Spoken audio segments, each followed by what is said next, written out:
बच्चों, आप सभी का हमारे चैनल पे बहुत बहुत स्वागत है। जितने भी विद्यार्थी क्लास 10th में हैं और इस बार 2026 बोर्ड परीक्षा में 21 फरवरी को गृह विज्ञान का पेपर देने वाले हैं, उनके लिए मेरे प्यारे बच्चों गृह विज्ञान का एक 100% वायरल पेपर लेकर के हाजिर हो चुका हूं। और साथियों, आज के इस पूरे वायरल पेपर कोड दिया जा चुका है 825 ईसी कोड का पेपर है, जो कि जिले के हर सेंटर पर वायरल हो चुका है। और साथियों, मैं आप सभी को इस पूरे वायरल पेपर का, गृह विज्ञान वाले पेपर का फुल सॉल्यूशन, वो भी बोर्ड एग्जाम की कॉपी पर बताने वाला हूं, चाहे थ्योरी हो या न्यूमेरिकल हो। पूरे वायरल पेपर के सॉल्यूशन के लिए कहीं भी भटकने की आवश्यकता नहीं है। और साथियों, यकीन मानिए, इस पूरे वायरल पेपर का सॉल्यूशन एक कदम अच्छे तरीके से तैयार कर लेते हैं तो गृह विज्ञान वाले पेपर में आप सभी का 70 में 70 अंक यहां से पक्का हो जाएगा मेरे प्यारे बच्चों, ठीक ना। क्योंकि आज के इस वीडियो के माध्यम से प्यारे बच्चों ये बताऊंगा कि बोर्ड एग्जाम में 21 फरवरी को गृह विज्ञान की कॉपी का सॉल्यूशन कैसे करना है, टॉपर कॉपी कैसे लिखते हैं और कौन सी गलतियां नहीं करना होता है। सब कुछ मैं आप सभी को एक कदम अच्छे तरीके से पूरे सेक्शन का सॉल्यूशन यहाँ पे बताने जा रहा हूँ। पूरा पेपर वायरल हो चुका है, इसी प्रकार का पेपर दिया जाएगा। जैसे ही बच्चों आपके हाथों में पेपर आएगा ना, सबसे पहले यहाँ पर अपना अनुक्रमांक मतलब रोल नंबर और यहाँ पर अपना नाम एक कदम अच्छे तरीके से भर देना है। साथियों, पेपर आप सभी का 70 अंकों वाला होगा। समय रहेंगे 3 घंटे 15 मिनट। नोट लिखा गया है कि प्रारंभ के 15 मिनट परीक्षार्थियों को प्रश्न पत्र पढ़ने के लिए निर्धारित है। मतलब ये जो समय मिल रहा है, इसमें आपको क्या करना होगा, पूरा पेपर को एकदम ध्यान से पढ़ना होगा मेरे प्यारे बच्चों। और बाकी 3 घंटा में आप सभी को पूरा पेपर का यहाँ पे सॉल्यूशन करना होगा। समझ गए? कोई दिक्कत, कोई परेशानी नहीं है। अब चलिए बच्चों, यहाँ पे कुछ निर्देश लिखा गया है कि सभी प्रश्न हल करना अनिवार्य है, एक भी क्वेश्चन को छोड़ना नहीं है। और जो भी पेपर बनेगा बच्चों, वो 2 खंडों में डिवाइड रहेगा, एक तो खंड अ और दूसरा में खंड ब। अब खंड अ में 1 अंक के 20 बहुविकल्पी प्रश्न है, जिनके उत्तर ओएमआर आंसर शीट पे सॉल्व करना होगा। और खंड अ के प्रत्येक प्रश्न का निर्देश पढ़कर ही केवल ओएमआर आंसर शीट पे सॉल्व करना होगा और किसी भी प्रकार के इरेजर, व्हाइटनर या यहाँ पे काटा पीटी नहीं करना होगा। ये बात आप सभी को एक कदम अच्छे तरीके से मेरे प्यारे बच्चों पता होना चाहिए। समझ गए? कोई दिक्कत है? कोई दिक्कत नहीं। अब चलिए बच्चों, सबसे पहले खंड अ, जिसमें 20 नंबर के 20 बहुविकल्पी प्रश्न को आराम आराम से यहाँ पे सॉल्यूशन के साथ में देखते हैं। चलिए, पहला हमारा इसमें क्वेश्चन पूछा गया है कि यदि 7 लीटर दूध का दाम 420 रुपया है तो 1 लीटर दूध का दाम कितना होगा, जल्दी से बताइए। बहुत ही सिंपल सा क्वेश्चन पूछा गया है कि 7 लीटर दूध का दाम कितना है मेरे प्यारे बच्चों, 420 रुपया है।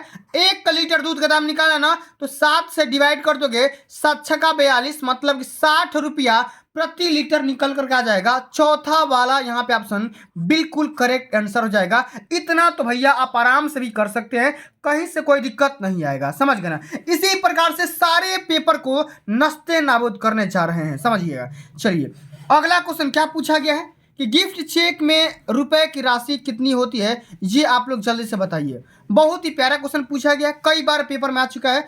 30 रुपये, 25 रुपये, 50 रुपये या 21 रुपये। साथियों बताइए, गिफ्ट के रूप में हम कितना रुपये राशि दे सकते हैं? ये हो जाएगा साथियों 21 रुपया। मतलब कि डी वाला जो ऑप्शन दिया गया है, एक कदम यहाँ पे करेक्ट आंसर हो जाएगा।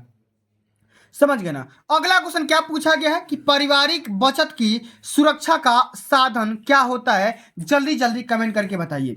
बैंक, पोस्ट ऑफिस, ए और बी दोनों, या इनमें से कोई नहीं। तो साथियों, जो भी हम पारिवारिक बचत करते हैं उसको सुरक्षित रखने का जो हमारा साधन होता है वो क्या हो सकता है? एक तो भैया बैंक हो सकता है और दूसरा पोस्ट ऑफिस भी हो सकता है। यानी कि दोनों के दोनों ऑप्शन यहाँ पे सही हो जाएंगे, इसलिए यहाँ पे तीसरा वाला ऑप्शन को टिक कर देना, बिल्कुल यहाँ पे करेक्ट आंसर हो जाएगा।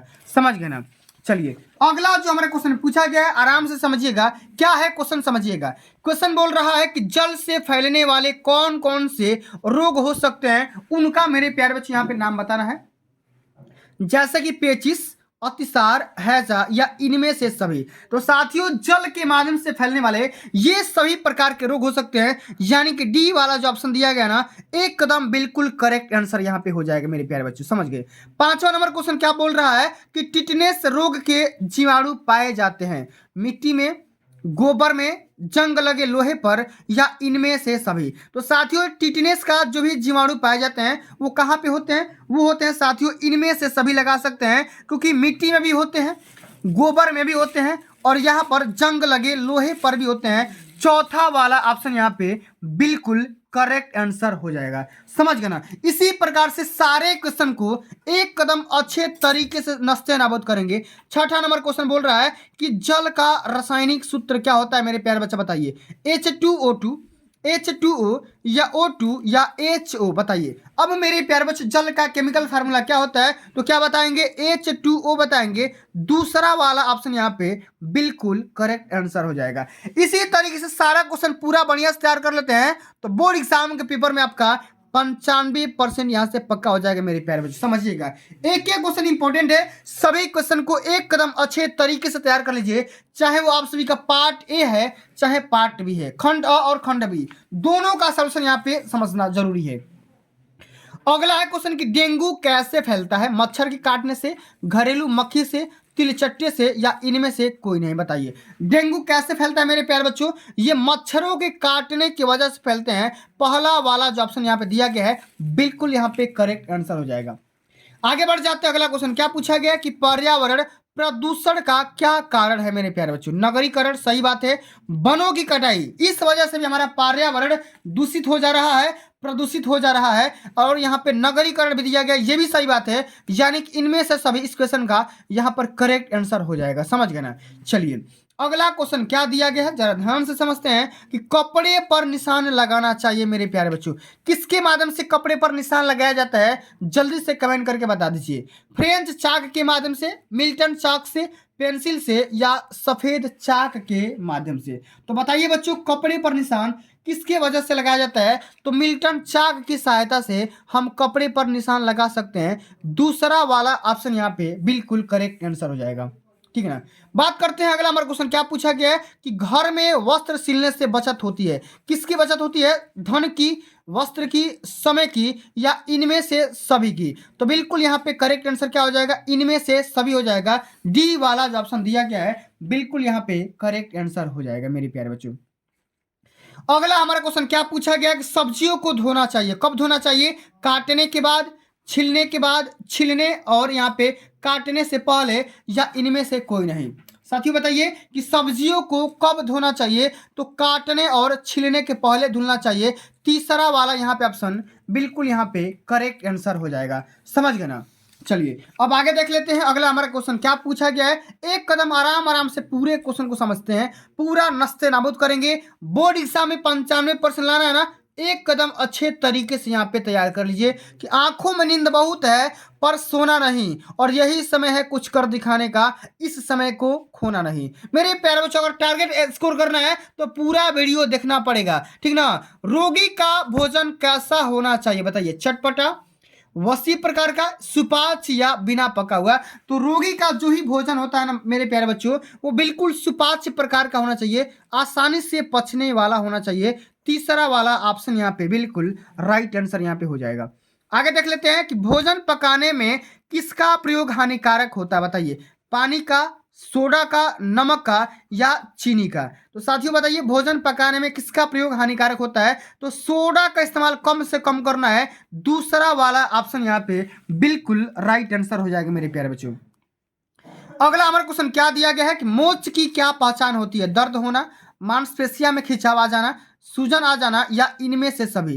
तो बिल्कुल यहाँ पे इनमें से सभी, डी वाला जो ऑप्शन दिखाई दे रहा है बिल्कुल यहाँ पे करेक्ट आंसर हो जाएगा। मोच का मेरे प्यारे बच्चों यही पहचान है, दर्द भी हो जाएगा, सूजन भी होता है, और मांसपेशिया में खिंचाव आ जाता है। डी वाला ऑप्शन क्या हो जाएगा? करेक्ट आंसर हो जाएगा। अगला क्वेश्चन दिया गया कि श्वसन प्रक्रिया में रक्त का शुद्धिकरण किस गैस के द्वारा होता है? जल्दी जल्दी कमेंट करके बता दीजिए। Carbon dioxide gas, nitrogen, hydrogen, या ऑक्सीजन? तो साथियों श्वसन प्रक्रिया के अंतर्गत जो ब्लड का प्यूरिफिकेशन होता है, शुद्धिकरण होता है, वो ऑक्सीजन गैस के कारण होता है। तीसरा वाला ऑप्शन यहाँ पर बिल्कुल राइट आंसर हो जाएगा। समझ गए ना? अगला क्वेश्चन क्या दिया गया है कि किस अंग में रक्त का शुद्धिकरण होता है? बताइए तो यकृत में, वृक्क में, फेफड़ा में, या हृदय में? तो कहाँ पे होता है भैया? ब्लड का प्यूरिफाई कहाँ पे होता है? फेफड़ा के अंदर होता है। बी नंबर वाला जो ऑप्शन दिया गया है एक कदम यहाँ पे करेक्ट आंसर हो जाएगा। समझ गए। अगला क्वेश्चन क्या दिया गया है कि अस्थि भंग में मांसपेशिया में क्या होता है? अभी मैंने क्या बताया, सूजन हो जाता है, सही बात है। दर्द होता है, ये भी सही बात है। अंग निष्क्रिय हो जाता है, मतलब कि काम करना बंद कर देता है। मतलब यहाँ पे क्या हो जाएगा, चारों के चारों ऑप्शन क्या हो जाएंगे, इनमें से सभी वाले ऑप्शन को टिक कर देना, बिल्कुल यहाँ पे करेक्ट आंसर हो जाएगा। अगला क्वेश्चन क्या दिया गया है कि स्वस्थ व्यक्ति का हृदय गति प्रति मिनट कितना होता है? 92 से 96, 67 से 70, 90 से 100 या 72 से लेकर के 80 बार। तो एक स्वस्थ मनुष्य का हृदय गति का जो यहाँ पे पंपिंग रेट होता है वो मेरे प्यारे बच्चों यहाँ पे 72 से लेकर के 80 बार तक होता है। डी वाला ऑप्शन यहाँ पे बिल्कुल राइट आंसर हो जाएगा।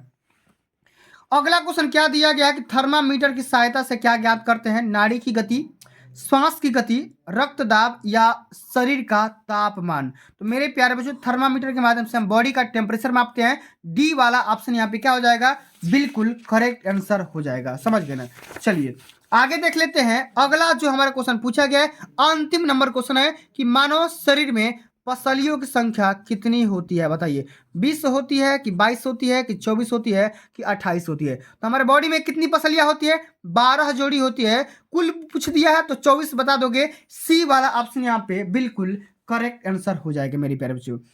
इसी प्रकार से साथियों जो भी आपका सेक्शन सेकंड मतलब कि खंड ब आता है ना, ये 50 नंबर का सेक्शन पूछा जाता है, जो कि बोर्ड एग्जाम की कॉपी पे इसका सॉल्यूशन करना होगा। एक कदम आराम आराम से सारे पेपर का सॉल्यूशन, वो भी बोर्ड एग्जाम की कॉपी पर और टॉपर के स्टाइल में समझेंगे। अगर इस प्रकार से भैया कॉपी का सॉल्यूशन कर दिए तो बोर्ड एग्जाम में टॉपर होना आप ही का तय है। कोई माई का लाल नहीं है कि आपका नंबर काट देगा, समझ गए। लेकिन आपको इस वाले तरीके से यहाँ पे कॉपी का सॉल्यूशन करना होगा, तभी मेरे प्यार बच्चे यहाँ पे स्कोर कर पाएंगे। चलिए सबसे पहले निर्देश पढ़िएगा। निर्देश बोल रहा है कि प्रश्न संख्या 21 से लेकर के 26 तक अति लघु उत्तरीय प्रश्न है और प्रत्येक प्रश्न का उत्तर मैक्सिमम 25 शब्दों में देना होगा। सबसे पहले समझिएगा क्वेश्चन क्या बोल रहा है कि चेक कितने प्रकार के होते हैं, इनकी क्या उपयोगिता होती है, इसके बारे में यहाँ पर लिखना होगा। मेरे प्यारे बच्चों मैंने आपको कई बार बताया है कि चेक कई प्रकार के हो सकते हैं, जैसे कि वाहक चेक, यहाँ पे लिख देंगे वाहक चेक, ठीक ना, आराम आराम से लिख देंगे। फिर यहाँ पे लिख देंगे रेखांकित चेक, ठीक ना। अभी मैं बताऊंगा कि इसका सॉल्यूशन कैसे कहाँ पे कर सकते हो। रेखांकित चेक, फिर यहाँ पे लिख देंगे आर्डर चेक, ठीक ना। फिर यहाँ पे लिख देंगे क्रॉस चेक, ठीक ना। और यहाँ पे लिख देंगे, और यहाँ पे तमाम प्रकार के चेक होते हैं, पूरा बढ़िया से लिख देंगे, तमाम प्रकार के यहाँ पे नंबर मिल जाएगा। उपयोगिता क्या होता है भैया, समय को बचाने के लिए, और एक चेक काट कर दे दिया जाएगा तो बिना बैंक में गए आपका पैसा आपके घर पे आ जाएगा, ठीक ना। ये हमारी उपयोगिता होती है, आराम से लिख देंगे। 2 नंबर का क्वेश्चन है, 2 लाइन में लिख देंगे, निपटा देंगे। अगला है क्वेश्चन बच्चा कि जल प्रदूषण किसे कहते हैं, इसके बारे में लिखिए। इसमें लिख देंगे कि जब जल में तमाम प्रकार की अशुद्धियां मिल जाती है, जैसे कि धूल, कण, कंकड़ आदि, ठीक ना, तो उसको हम क्या बोलेंगे, जल हमारा प्रदूषित हो जाता है, पीने योग्य नहीं हो पाता है, उसी को हम क्या बोलेंगे, जल प्रदूषण बोलेंगे। 2 नंबर का क्वेश्चन है, आराम से यहाँ पे कर देना। अगला है साथियों क्वेश्चन ये वाला 23 नंबर कि हाथ सिलाई के 4 टांकों के नाम लिखना होगा, जो कि 2 नंबर में पूछा गया। आराम से 4 टांके के यहाँ पे नाम लिख देंगे, पूरा यहाँ से नंबर मिल जाएगा, ठीक ना। जैसे बखिया हो गया, तुरपीन हो गया ना, इसी प्रकार से हम क्या करेंगे, चारों का यहाँ पे नाम लिख देंगे। अगला मेरे प्यारे बच्चों क्वेश्चन क्या पूछा गया है कि रोगी को देने वाले विभिन्न तरल आहारों के नाम लिखिए, ठीक ना। कौन कौन से तरल आहार होते हैं उसके बारे में यहाँ पे लिखना होगा। तो जैसा कि पानी दे सकते हो ना, ठीक ना, उसके बाद क्या दे सकते हो, दूध दे सकते हो, फिर यहाँ पे जूस दे सकते हो, ठीक ना। और यहाँ पे मेरे प्यारे बच्चों सूप का यहाँ पे दे सकते हो, ठीक ना, सूप भी दे सकते हो, आराम से यहाँ पे दे सकते हो। आराम से यहाँ पे क्या हो जाएगा, नंबर मिल जाएगा। इतने सारी बातों को ध्यान में रख करके पूरे कॉपी का यहाँ पे सॉल्यूशन करना होगा, समझ गए। चलिए अगला है क्वेश्चन मेरे प्यारे बच्चों कि अस्थिभंग और मोच में क्या अंतर होता है, इसके बारे में लिखना होगा। 2 नंबर यहाँ से पक्का मिल जाएगा। अस्थिभंग में क्या होता है, मांसपेशिया में खिंचाव आ जाता है, ठीक ना, जो कि क्या होता है, दर्द भी हो जाता है, सूजन भी होता है। लेकिन मोच क्या होता है, ये हड्डियों में होता है मेरे प्यारे बच्चों, समझ गए ना। इस दोनों के बारे में लिख देंगे, पूरा यहाँ से नंबर मिल जाएगा, समझ गए। चलिए अगला हमारे क्वेश्चन पूछा गया 26 नंबर कि स्पंज किसे कहते हैं और इसकी कब आवश्यकता पड़ती है, इसके बारे में लिखना होगा। देखिए स्पंज किसे कहते हैं, तो जब अगर कोई व्यक्ति नहा नहीं पाता है ना, तो ना नहाने नहीं, ठीक ना, बिना नहाने की स्थिति में, ठीक ना, शरीर के बाहरी से पोछा लगाया जाता है या किसी भी कपड़ा से पोछा लगा देते हैं ना, उस प्रक्रिया को हम क्या बोलेंगे, स्पंज बोलते हैं। इसकी आवश्यकता कब पड़ती है, तो कोई इंसान बीमार पड़ जाता है या एक्सीडेंट वगैरह हो जाता है या वो नहाने में असमर्थ हो जाता है, तो उस कंडीशन में हम क्या करते हैं, कपड़ा भिगो करके उससे कपड़े की शरीर की बाहरी तरीके से सफाई करते हैं। इसी को हम क्या बोलेंगे मेरे प्यारे बच्चों, स्पंज करना बोल देंगे। समझ गए। चलिए, इसी तरीके से निर्देश में बोला गया है कि प्रश्न संख्या 27 से लेकर के 31 तक लघु उत्तरीय प्रश्न दिए गए हैं और प्रत्येक प्रश्न का उत्तर मैक्सिमम 50 शब्दों में यहाँ पे लिखना होगा। पूरा बताऊंगा भाई, परेशान मत होना, पूरा बताऊंगा। पहले आप यहाँ पे क्वेश्चन देख लीजिए किस प्रकार के क्वेश्चन बोर्ड एग्जाम में पूछे जाते हैं। क्वेश्चन बोल रहा है कि अस्थिभंग के 4 लाभ लिखिए। मेरे भाई 4 लाभ नहीं होता है, 4 हानि होता है, ठीक ना। जो भी हमारी हड्डियां टूट जाती है तो ये लाभ थोड़ी होगा, ये हानि हुआ ना। तो कौन कौन सा हानि हो सकता है इसके बारे में लिखना होगा। तो मेरे भाई दर्द होगा बहुत ही, ठीक ना। मांसपेशिया में खिंचाव आ जाएगा, ठीक ना। मांसपेशिया में यहाँ पे लिख देंगे खिंचाव आ जाएगा। सूजन आ जाता है और चलने फिरने में यहाँ पे क्या आ जाएगी मेरे प्यारे बच्चों, यहाँ पे परेशानी हो सकती है। इस प्रकार चार जो भी हानि आता है, घाटा होता है, इसके बारे में लिख देंगे। पूरा यहाँ से 4 नंबर मिल जाएगा। समझ गए। अब अगला हमारा क्वेश्चन मेरे प्यारे बच्चों, क्वेश्चन पूछा गया क्या है क्वेश्चन कि यदि 12 कुर्सी का मूल्य 1260 रुपया है तो एक कुर्सी का मूल्य कितना रुपया होगा, जल्दी से बताइए। बहुत ही सिंपल सा क्वेश्चन पूछा गया है। हम क्या कर देंगे, सिंपली 1260 में 12 से डिवाइड कर देंगे, 12 एकम 12 और 12 पाँच 60, यानी कि 105 रुपया एक कुर्सी का मूल्य यहाँ पे निकल करके आ जाएगा, ठीक ना। इसी तरीके से कर देंगे, पूरा यहाँ से नंबर मिल जाएगा मेरे प्यारे बच्चों। समझ गए। आराम आराम से कर देंगे, पूरा नंबर मिलेगा, कहीं से कोई दिक्कत नहीं होगा। अगला है क्वेश्चन 29 नंबर कि वृक्षारोपण किसे कहते हैं, यह कितने प्रकार की होती है, इसके बारे में यहाँ पे बताइए। तो वृक्षारोपण क्या होता है भैया, पेड़ लगाने की प्रक्रिया को हम क्या बोलेंगे, वृक्षारोपण बोलेंगे। हम ये पेड़ क्यों लगाते हैं, किस तरीके से लगाते हैं, इसके बारे में लिख देंगे, यहाँ से 4 नंबर मिल जाएगा। अगला है क्वेश्चन की पर्यावरण संरक्षण के 4 उपाय लिखिए। ये भी क्वेश्चन 4 नंबर में क्वेश्चन पूछा गया है। समझ गए। एक एक क्वेश्चन इंपॉर्टेंट है, सभी क्वेश्चन को एक कदम अच्छे तरीके से तैयार करना है। अगला है क्वेश्चन की भोजन पकाने के कोई 2 उद्देश्य के बारे में लिखना है। 4 नंबर यहाँ से मिल जाएंगे। समझ गए। चलिए मेरे प्यारे बच्चों, इसी तरीके से अगला जो हमारा सेक्शन पूछा जाता है, सबसे अंतिम नंबर हमारा जो सेक्शन दिया गया है कि प्रश्न संख्या 32 से लेकर के 34 तक दीर्घ उत्तरीय प्रश्न है और प्रश्न संख्या 32 और 33 में विकल्प दिए गए हैं। एक ही विकल्प का उत्तर लिखना होगा और प्रत्येक प्रश्न का उत्तर मैक्सिमम 100 शब्दों में लिखना होगा, जो कि 6-6 नंबर के रहने वाले हैं। समझ गए। चलिए, अब मेरे प्यारे बच्चों, अगर इस प्रकार का क्वेश्चन दिया रहेगा तो अब किस तरीके से सॉल्व करेंगे, जरा ध्यान से समझते हैं। क्वेश्चन देखिए क्या बोल रहा है कि यदि एक विद्यालय में 1000 विद्यार्थी हैं, इसमें 40% विज्ञान के हैं और ठीक ना शेष साहित्य वर्ग के हैं, शेष साहित्य वर्ग के हैं, तो दोनों में ठीक ना विद्यार्थियों की अलग अलग संख्या बताइए कि दोनों वर्गों में कितने विद्यार्थी हैं, इसके बारे में आप सभी को बताना होगा। चलिए, किस तरीके से सॉल्व करेंगे, जरा ध्यान दीजिएगा। सबसे पहले मेरे प्यारे बच्चों यहाँ पे लिख देंगे कि विद्यालय में विद्यार्थियों की संख्या, विद्यार्थियों की संख्या यहाँ पे लिख देंगे, विद्यार्थियों की संख्या कितनी है भैया, संख्या 1000 है। अब मेरे प्यारे बच्चों बात करेंगे विज्ञान के विद्यार्थी कितने हो जाएंगे, विज्ञान के विद्यार्थियों की संख्या यहाँ पे लिख देंगे 1000 का 40%, ठीक ना। 1000 का 40% निकाल देंगे तो 1000 गुणे 40 बटा में 100, तो 2 जीरो से 2 जीरो कैंसिल आउट और 10 में 40 गुणा कर देंगे, 400 निकल कर आ जाएगा। मतलब 400 छात्र किसके हो जाएंगे, विज्ञान के हो जाएंगे। लेकिन बोला गया कि शेष साहित्य वर्ग के हैं, तो मेरे प्यारे बच्चों अगर हम साहित्य निकालने की बात करेंगे, साहित्य वर्ग के बच्चों की बात करेंगे, संख्या कितनी हो जाएगी, तो 100% में से 40 निकाल दोगे तो कितना परसेंट आ जाएगा, 60%। तो हम यहाँ पे निकाल देंगे 1000 का 60% निकाल देंगे, तो यहाँ पे कितना आ जाएगा, 1000 गुणे 60 बटे का 100 आ जाएगा। 2 जीरो से 2 जीरो कैंसिल आउट, तो यहाँ पे कितना हो जाएगा, 600 बच्चे निकल कर आ जाएंगे साहित्य के। तो दोनों की अलग अलग संख्या निकाल देंगे। बहुत ही हलवा क्वेश्चन है, आराम से यहाँ से मेरे प्यारे बच्चों 6 नंबर एकदम आसानी से स्कोर कर पाएंगे। बहुत ही सिंपल सा क्वेश्चन पूछा गया है, समझ गए ना। चलिए, अगला हमारा क्वेश्चन पूछा गया अथवा करके, या तो ऊपर वाले करिए नहीं तो नीचे वाला भी कर सकते हैं कि एक गाय 5000 रुपये में खरीद करके 4000 रुपये में बेच दी गई, तो हानि या लाभ का परसेंटेज बताना होगा कि हानि या लाभ कितना परसेंटेज हुआ। तो इस प्रकार के क्वेश्चन को किस तरीके से सॉल्व करेंगे, जरा ध्यान दीजिएगा। हम यहाँ पे लिख देंगे कि गाय का क्रय मूल्य, क्या लिख देंगे, गाय का क्रय मूल्य यहाँ पे लिख देंगे, ठीक ना। गाय का क्रय मूल्य कितना है मेरे प्यारे बच्चों, 5000 रुपया है। कितना है, 5000 रुपया है। विक्रय मूल्य मेरे प्यारे बच्चों कितना है, विक्रय मूल्य कितना है, 4000 रुपया है। आराम से कर देंगे।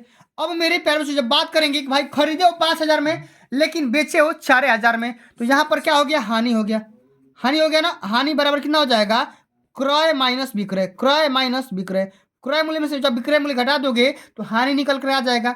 और यहाँ पे 5,000 में से 4,000 घटा दोगे तो हानि हमारा कितना आ जाएगा, 1,000 रुपया आ जाएगा, ठीक ना। लेकिन मेरे प्यारे जो क्वेश्चन में पूछा गया है कि प्रतिशत हानि निकालिए, तो प्रतिशत हानि बराबर क्या होता है, हानि गुणे 100 बटा में क्रय मूल्य हो जाएगा, क्या हो जाएगा, क्रय मूल्य हो जाएगा। अब हानि कितना हुआ मेरे प्यारे बच्चों, 1,000 गुणे 100 बटा में क्रय मूल्य कितना हो गया, 5,000।